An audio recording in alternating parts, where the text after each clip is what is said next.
All right. So Operate. Hey, operate this shit. All right. So let's do this. Three, two, one. Let's jam. So hey, welcome to another live edition of Anime Talk. I am Joe Animated. I am joined as always by my lovely assistant, Aeroblip. Sup, fuckers? This is the post 4th of July, post AX hangover edition. Although neither one of us went to AX, but we do definitely had a good time over the 4th. Damn right I did. I was in Boston. What? Lots of barbecuing, lots of beer, lots of good times. Well, only 2 of the 3 for me. Yeah, I'll give you a hint. I had no barbecue. probably not. I barbecued a 10-pound rack of pork ribs. It was excellent. Absolutely. That has nothing. All right, let's do it. Let's do this. Oh, we have a new feature tonight. You can leave us a text message or voicemail. The number up on the screen. Go ahead and send it there. Remember that standard voice and text message rates apply. I do not pay for your text messages, sorry. But you can leave us a text anytime during the show, after the show, during the week. We can take your questions that way, etc. If you leave a voicemail and your question is legitimately either funny or interesting, we will play your voicemail on the air. Sweet. Pretty cool, huh? So we can actually get some of our viewers more engaged with the process. We think that'll be a lot of fun. So, I think so. That's our new secret text message voicemail line. Hopefully you guys will use it to have fun with us, not completely berate or destroy us. But, moving on. So, Sentai. Holy crap. What didn't they license from this summer season? Everything but your mom. Pretty much, man. No. I mean, look at the list of shows there. Rosen Maiden, I'm Not Popular, C3, The Girl from England. I can't remember the name of that show. Oh, Kinrin Mosaic. We've got The Lowly Gravedigger, Dog and Scissors. I mean, good frickin' grief. Yeah, so here's how I like to think about this. When you look at the anime industry, you get the big 3, right? You get your Funimation, you got your Aniplex, and then you got some Sentai Filmworks, which is essentially like, the Krish Bosch of it all. And so, if I feel like a lot of companies are trying to push their stuff towards the main 2, which is Aniplex and Funimation. I'd agree If with you think that. about all the big... What's up? I say I'd agree with that. Yeah, I mean, if you look at all the big shows, like maybe not the best shows, but the most popular ones, they were heavily picked up by like Aniplex or Funimation. So essentially, Sentai's just picking up the leftovers. It's almost like a shotgun kind of tactic where, you get the cheap ones and then you hopefully, these are the ones that'll like stick, pick up some good audience, pick up a niche audience, and then you work from there. But as far as looking at the list goes, it's not a bad list. It's just not the AAAs that you hope Sentai would be able to get. Well, Rosen Maiden's not an unknown factor. True. Dog and Scissors won an award in Japan. Okay. I'm just saying. You've got a Fate Zero spin-off. Yeah. C3's got cute girls doing violent things. That's never a bad target. It's Upotes and Tank Girls and Panzer-esque. I would say it's more Tank Girls than Upote, because in Upote the girls were symbolic of real guns, where in this one it's girls playing with guns. Does that make sense? Yes. We know my little operator can't be this cute, but the point is that it's still focused on the military aspects as opposed to a show like K-On! Where it's about drinking tea. Exactly. And you know what I'm trying to say. Okay, yep. But I mean, it's not a bad list. It's things that I think I think half of these would sell fairly decent in the United States. Yeah. I'm worried more about Watamote more than anything. I don't think that's going to go over as well. The rest, But, I mean, again, like Sentai Filmworks, they generally just pick up the cheaper shows. Like, I mean, when I was over at Anime Boston, they had a big booth of just like a bunch of shows they were giving out, and they're not necessarily the biggest ones. Like there was a discounted price on Kami-sama dolls. Do you even remember that show? I do. It was one of those ones. It's not a bad show, but at the same time, it's definitely not one of the bigger ones, which is okay. Yeah. But okay. But see, I think Sentai has an opportunity. They're licensing stuff for distribution in the United States. What if they were able to license stuff or work with somebody like, let's say, Toonami, Cartoon Network, to get some of these aired as well? I think some of these would fit in well for Toonami. Well, yes, that's well, I don't know. Like we have to see, but I think like Sunday Without God seems to fit a very Toonami-esque role. Like that, it would fit that lineup. Which one's wait? Sunday Without God. It's a girl who's a little gravedigger girl, and her dad comes in and Yeah, I don't kills think everybody. that would sell the best. I don't think that was good. That would sell. To be honest, the only of all these shows that of the recent season that they posted that has the best chance of actually getting on Toonami is Stella, C3 I mean, because it's all about action, and it's one that you can probably easily sub. But again, what I'm trying to say is that I don't think Sentai Filmworks has the money to purchase the bigger titles. No, and they don't. Of course. So you got to stick to your guns, and you got to play small ball in a sense, and it's okay. Like I'm okay with the shotgun tactic. It's just. Do you think they're going to end up licensing so much they can't make up the costs of the licenses with the sales, though? At some point, I mean, it seems like every week they're licensing something new, and it's not. Well, it's not A+ titles, so they're not going to sell a ton of copies. But it's also too early to say. I mean, because if you think about it, in the first 3 weeks, I'd say good 90% of the shows are picked up and licensed.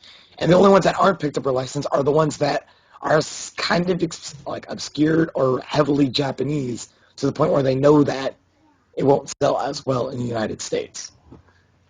And these are just Western distributors as well. So, again, like, I don't know. I think they're just shotgunning and hoping they get lucky at this point. All right. We'll see. Hopefully they're not spreading their money so thin and not making enough in return that eventually they're just going to go under and lose everything they've licensed, and then we're back to square one anyway.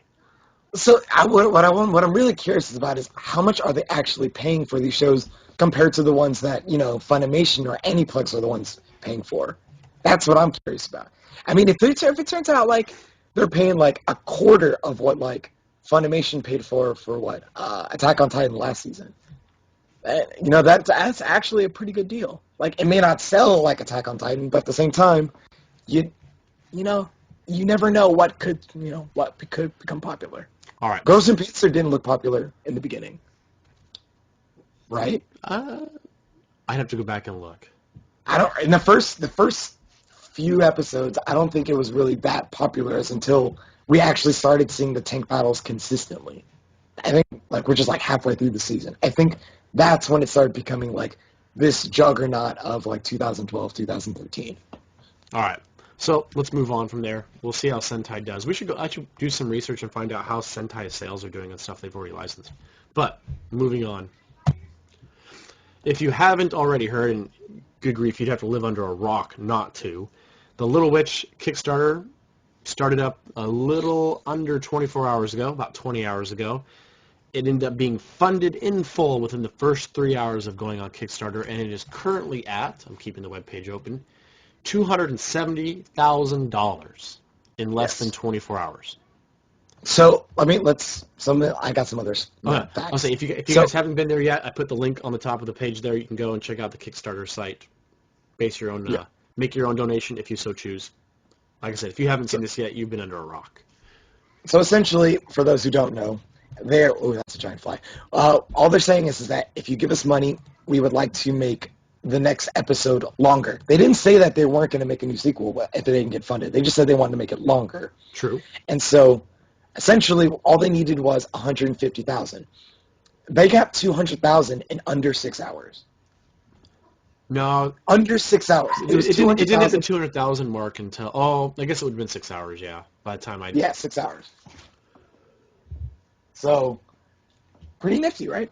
I think it's great. I think this is the third or fourth thing we watched Kick Heart, we watched Time of Eve, now we watched Little Witch.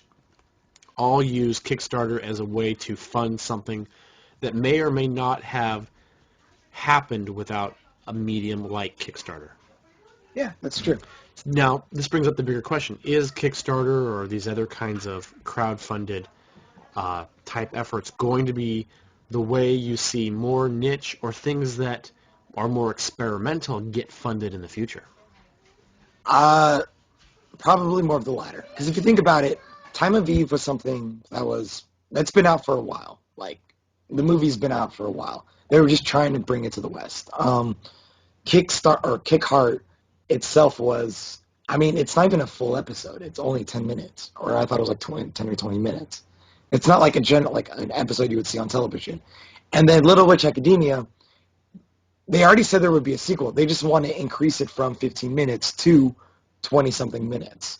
So, I mean, again, this isn't enough money. Well, I wouldn't say about Little Witch Academia, but in general, I don't think it's enough money to actually fund an entire series, let alone like a short OVA series, which is like, what, I don't know, 4 or 6 episodes.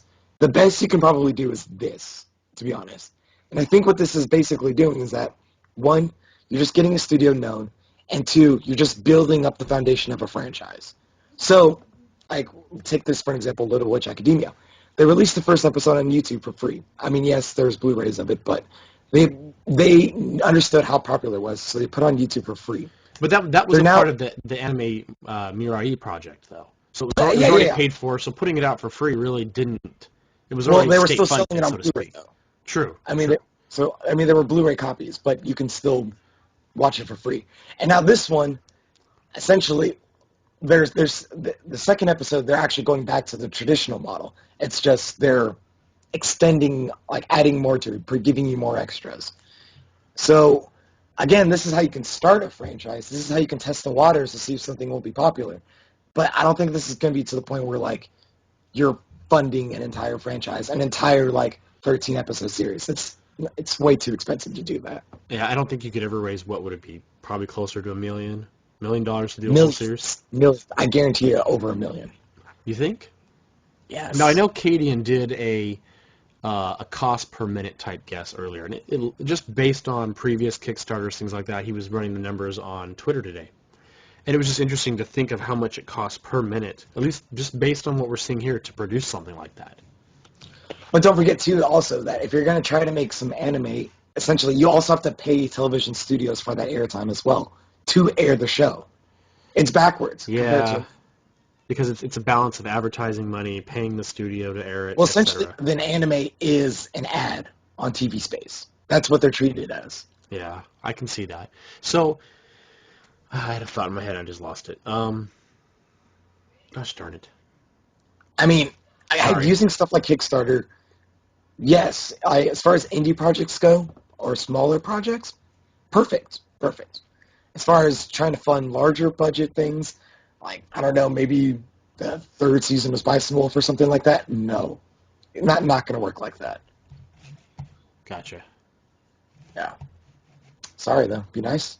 It'd be necessary, but I think you're right. They're just not going to generate enough cash, especially if it's not something as, I don't know, something that people are really going to get behind. Like, this was cute. It got, like I said, the advertising, and probably for, this is what I wanted to say earlier. So Trigger made probably the best decision possible by putting this out for free. It was, like I said, it's an advertisement, right? The YouTube was a way to advertise for little to no money, sell Blu-rays, and now generate a huge amount of interest in a future OVA. It gets interest in their studio, and it just keeps compounding. You know what I mean? It's how you go from little to nothing to a lot. Yeah. I mean, the YouTube videos, they only can generate so much, though. It's just under 750,000 views. That's not bad, though. I mean, I'm not saying it's not for a bad. niche-type video. I guess. It's not like it's a music video or something where it's more universally appealing. You know what I mean? Yeah. It's an anime about little girls at a witch academy. So, I mean, 750,000 views isn't terrible at all. Yeah, I know. I'm not saying it's not terrible, but I don't think it's still enough to, like, okay, you're saying that you're getting the studio's name out there. That is true. But at the same time, until they start showing stuff on television in Japan, such as what they did with Inferno Cop, but I'm assuming, longer episodes, they're not going to be able to grow as a studio. I mean, it is true. Oh, no. I mean, I'm not trying to say that does anything to get them. I'm not discounting the other methods. I'm just saying it helps. There's anything you can do to get a small studio farther along is not a bad thing. Yes. All right. I think we're in complete agreement. All right, moving on, which is kind of rare for the two of us. We agree on a lot of things, actually. So James Cameron did an interview recently and finally kind of admitted in a sort of way that he's planning to bring Battle Angel Alita to reality, since he owns a license, in 2017. So 4 years from now. The reason what is this? okay, this is an older manga. Yeah. It's been, if I could remember the dates, I apologize. It's a number of volumes. It's about a girl who ends up getting a cyborg. It's a futuristic set. It's about a girl who is given a cyborg body and ends up becoming a bounty hunter with the guy who saved her. Yeah. It's kind of cool, but the reason I wanted to bring this, I guess, brought this up, we're talking about licensing and stuff, right? Is Yes. that this license has been held by James Cameron for a number of years now, and he's done abso-fucking-nothing with it. Nothing. Absolutely nothing. I wouldn't. And he's going to say wait that. another 4 years to do something with it.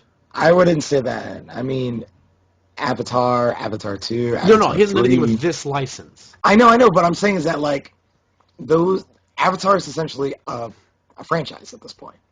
Like, one that, people are heavily invested in. So, of course, that's going to become a higher priority. Not to mention compared to the other stuff he's been doing as well.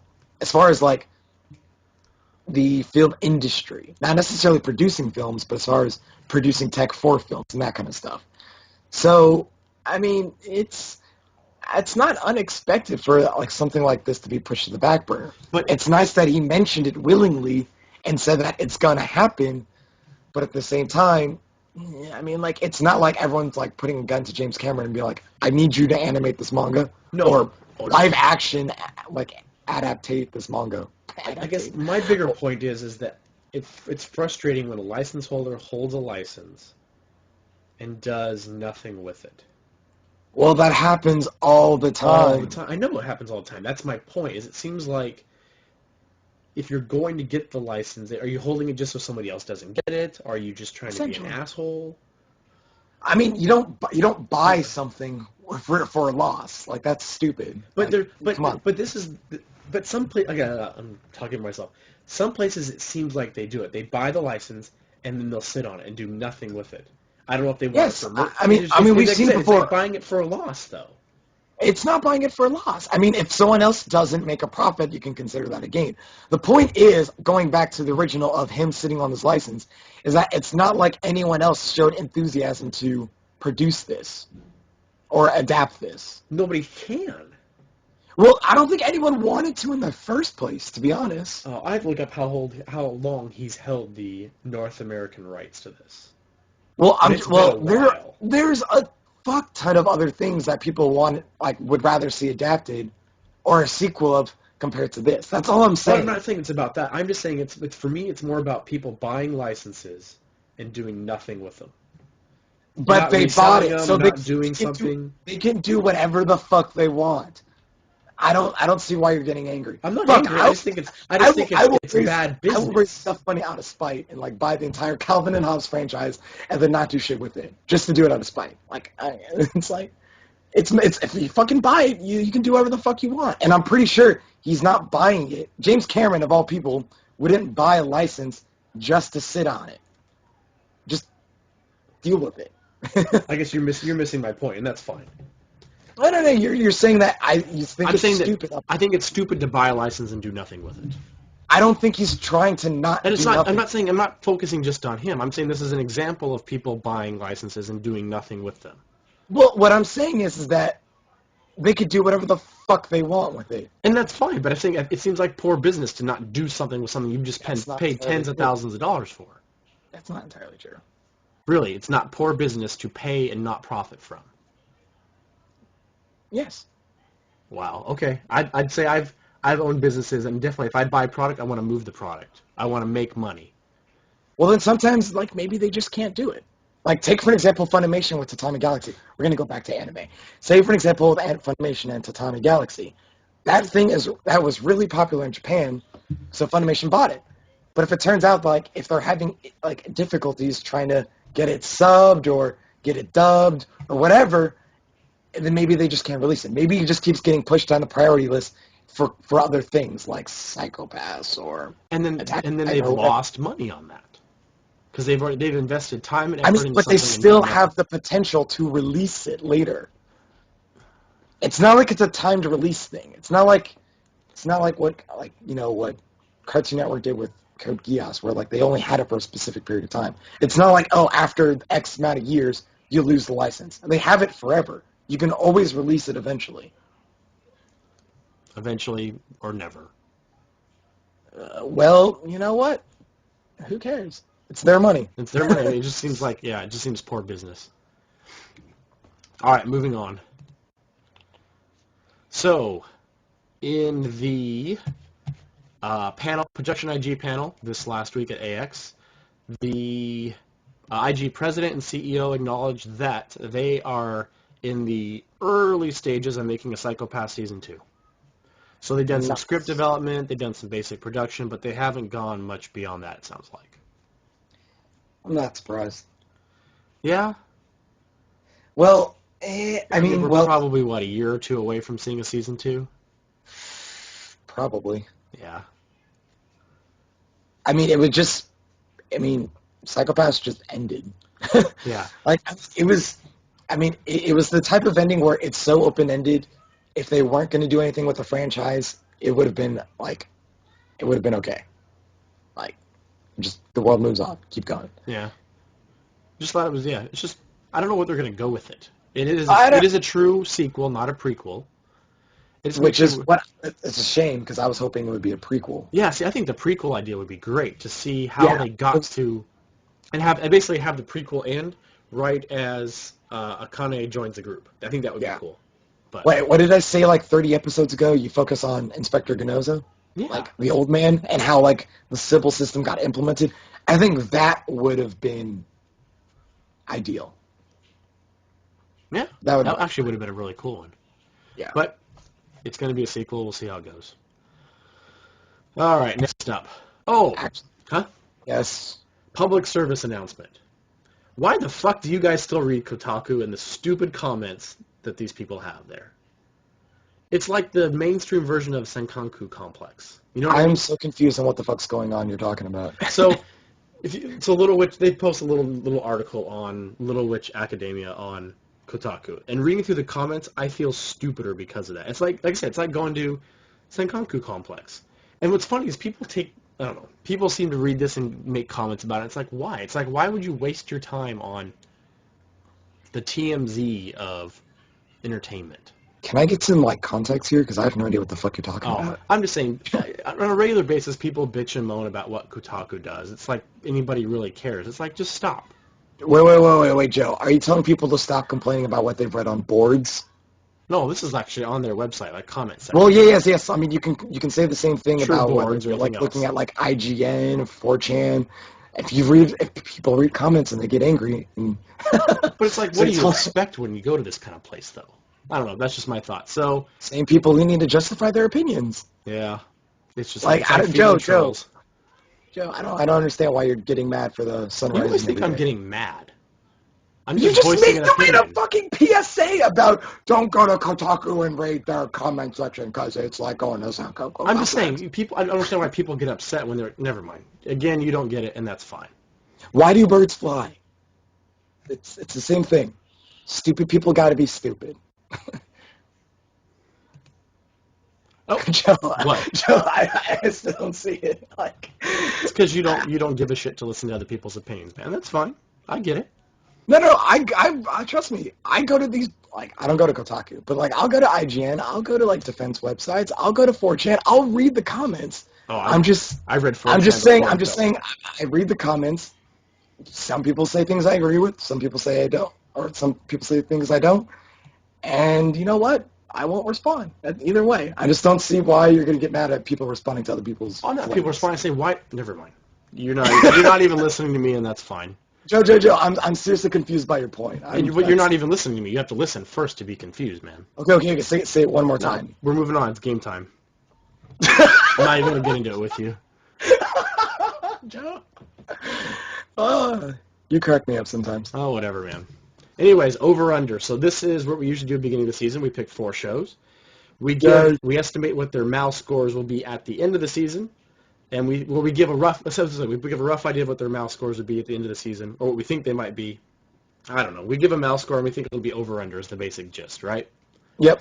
So, first show, C3. Do we think the MAL score will be over or under 7.5? What did I say? I said it would go under, right? I think you did. Yeah, I'd say go under. Oh, I'm gonna give some context here. Okay, because I got to understand this because you like this show quite a I bit. do. Well, I mean, there's a lot of things I like that 4chan that my enemy list doesn't agree with. This will be a classic one of those. Um, this is a good show. I think it is. It's very cutesy in a sense, but it knows how to balance the actual action, the airsoft that they've been discussing for such a long time. Um, but other than the action, I don't really see it doing much with it. I don't see that much. I just don't see it getting as popular. Like those who would watch it are either, just either really like airsoft or just doing it because they want some cheap action. Um, yeah, I mean, Girls in Panzer is only a 7.6 on my anime list. You didn't know that, did you? I was trying to think. I haven't looked at that. I haven't looked at the Mal score for that in a while, so no, I did Yeah, not know. well, Girls in Panzer, despite its popularity, is only a 7.6 on my anime list. And to be honest, I don't see C3 being as good as Girls in Panzer. Maybe because I didn't expect much from Girls in Panzer. I don't know. I mean, I expect good things from the show, and I like the show. I had no problems with the beginning, the middle, the end, any of the action. There was no problems with it all for me. But it's just not going to be that popular. It's not. It doesn't appeal to the masses. I could agree with you a little bit on that. I just think that going below 7.5 doesn't. I don't know. It's that Girls in Panther stat that totally threw you off, huh? A little bit, yeah. Like I said, I haven't seen that score in a while. It's been a while. I haven't. I rarely go to Mal as it is. And then that's also taking consideration. That's months after it finished airing too. True. The hype is over with. The scores are settling out. Exactly. I don't know. I think it's going to be above a 7.5, though. It's just one of those shows where it's cute girls doing violent things. I think it'll have an appeal of some sort. Is it going to be as high as Girls on Panzer at a 7.5, 6? It's hard to say, man. I don't know. I don't know. This will be one interesting to track, I guess.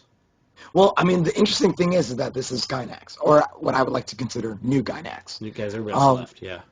Well, yeah, besides that. But also, like, their last anime, which was Medaka Box and Medaka Box Abnormal, that one was already kind of on the fence. Essentially, the fact that, like, halfway through, it already started, like, running out in the budget, and interest started dying down. So, I mean, technically, this is an anime original, despite the fact that the manga's already out.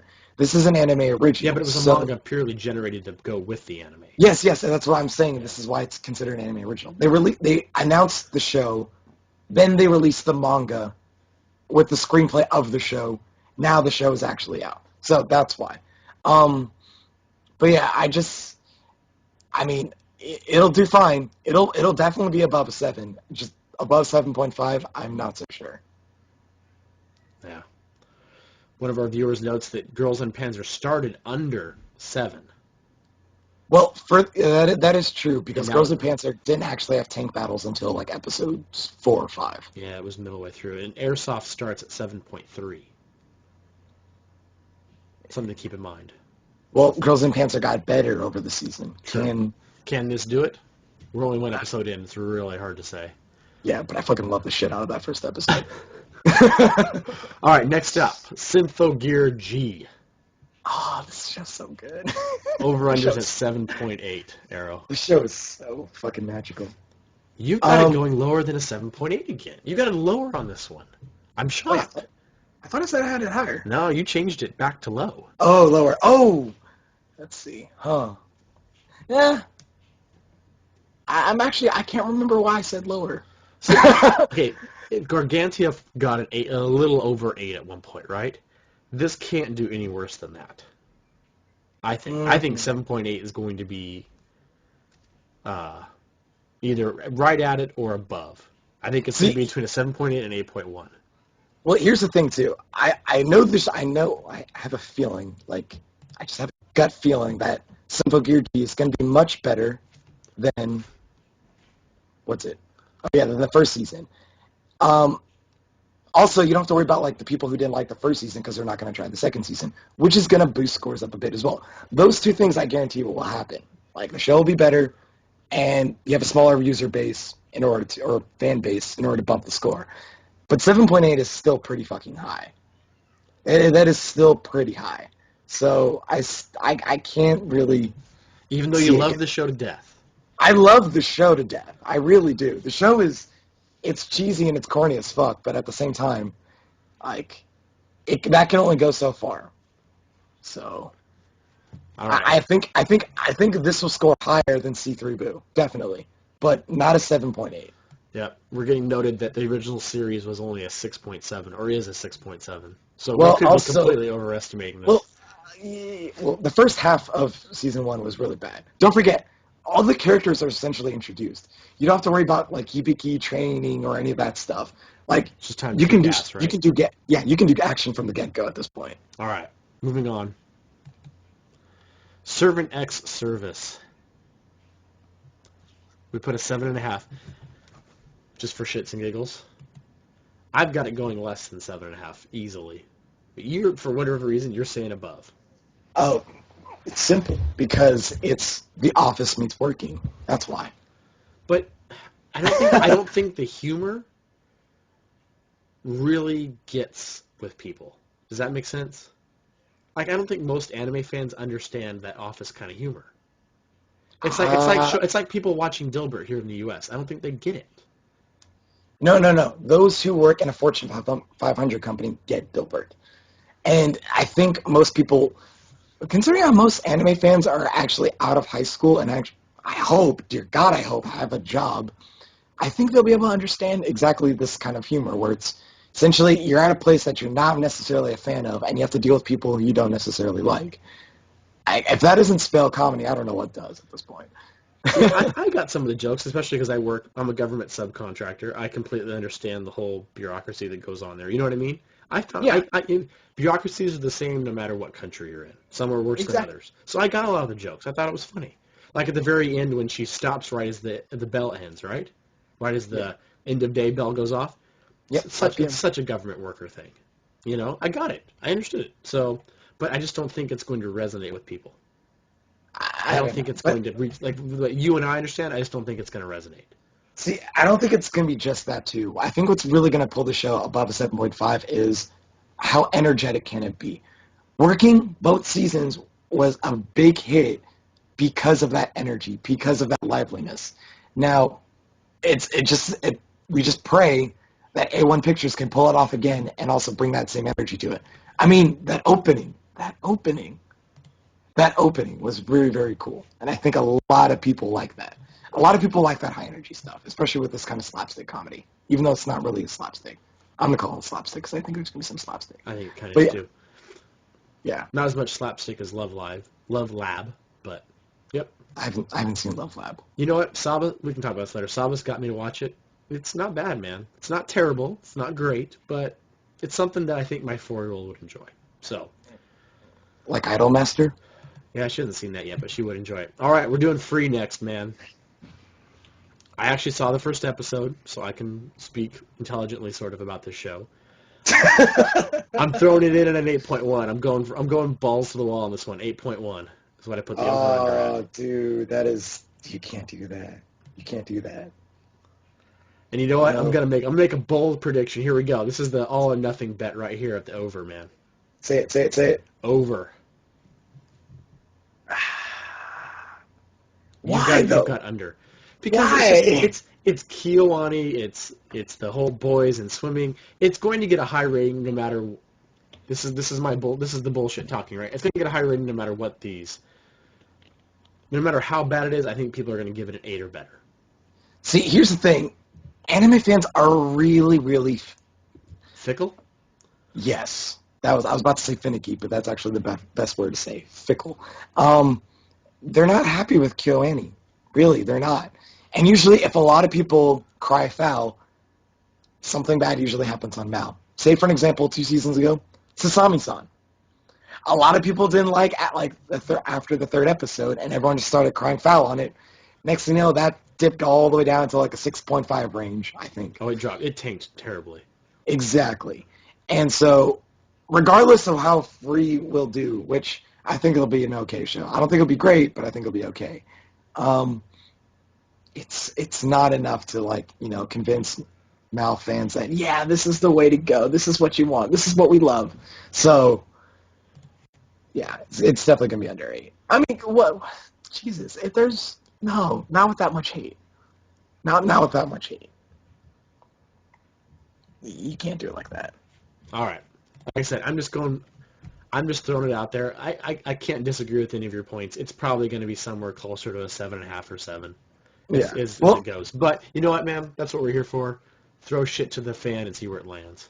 yeah. Well, I'm just saying, Hyoka, which was well received by KyoAni fans, got an 8.2.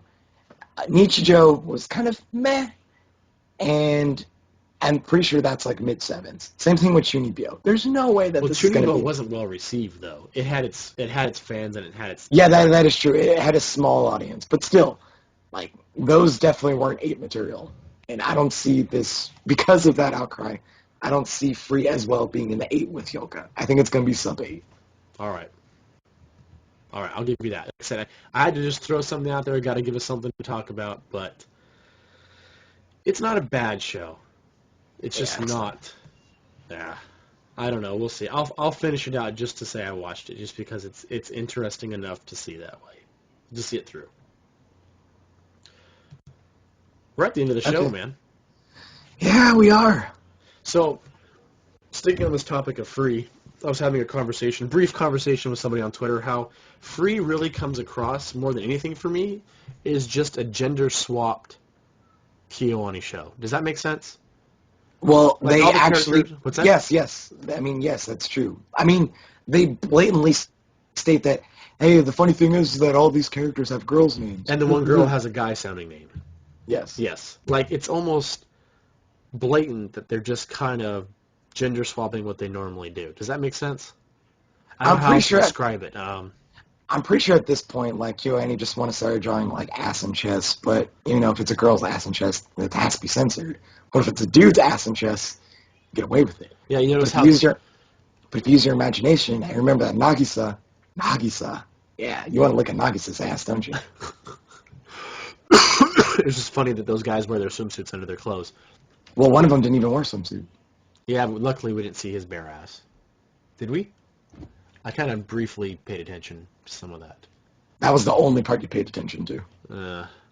Which reminds me, somebody posted a gender-swapped version of the main character on Pixiv. If you guys haven't seen that, I'll have to find it.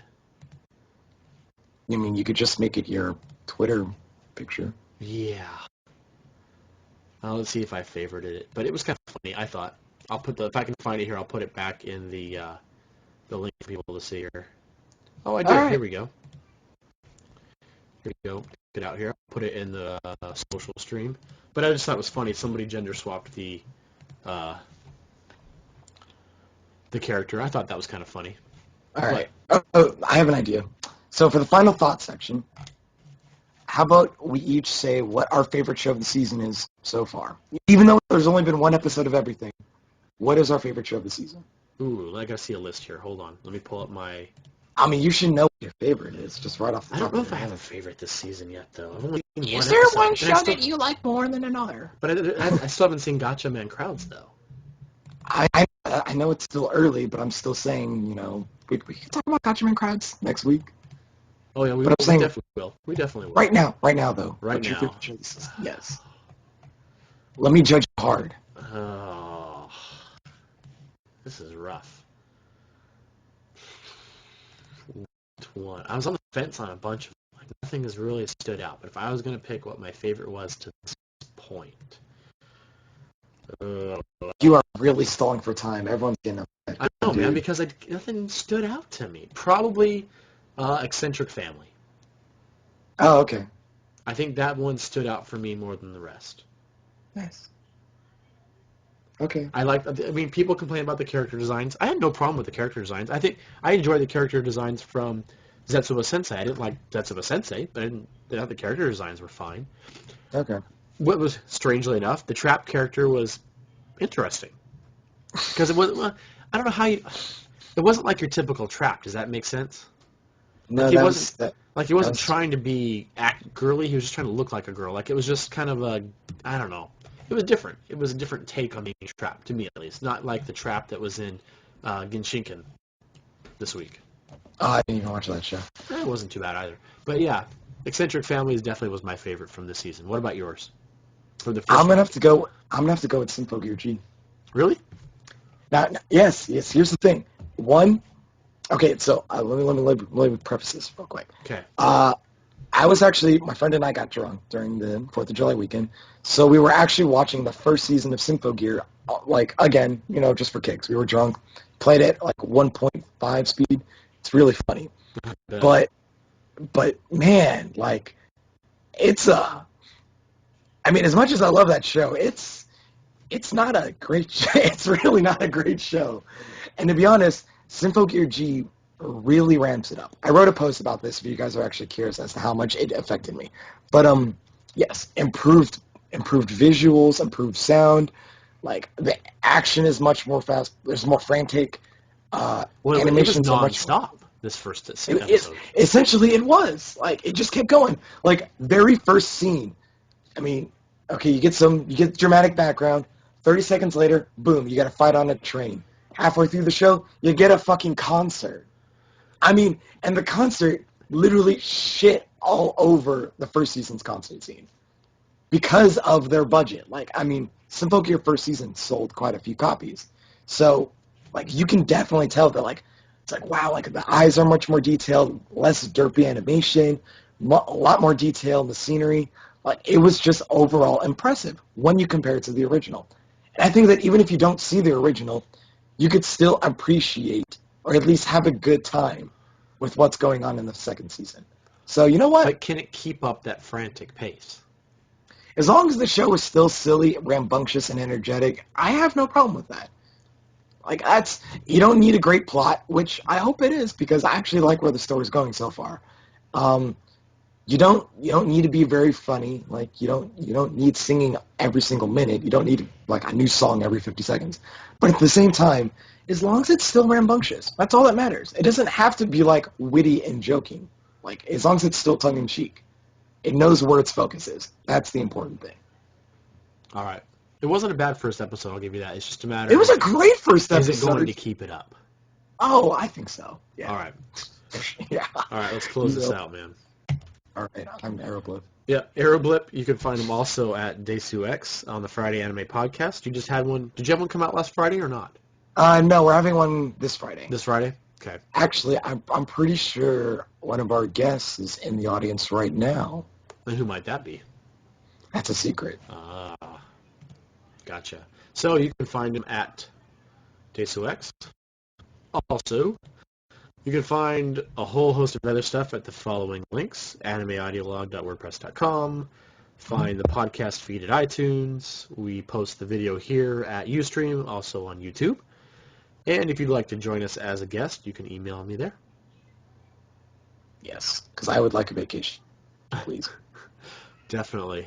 But I've already worked on a couple people. We'll get more in. Last week we had Mr. Flawfinder back. Next we'll work on getting a crowd favorite back here again here real soon, as well as some new faces, hopefully. Sweet. I know, man. Anything else before we close this out? Monogatari Season 2. That was also pretty good. That was an interesting start. I liked it. I don't mind not saying Araragi. We'll see. And if you should have watched Genshiken too. They did a great Monogatari reference in there. Actually, two good Monogatari references, but let's not drag this out. But do I need to watch the first Genshiken? Because I saw the first season of Genshiken, but I didn't actually finish that series. I don't think so. I mean, there's some references in there. I didn't see the first season. I mean, is it the same cast of characters? That's what I. No, not entirely. Oh. Okay. All right. Like, I only read part of the manga, and I did just fine. I know what the premise is. That was good enough. I mean, it's a bunch of nerds hanging out. Pretty much. Sweet. All right. This is us signing off. See ya. Henshin desu.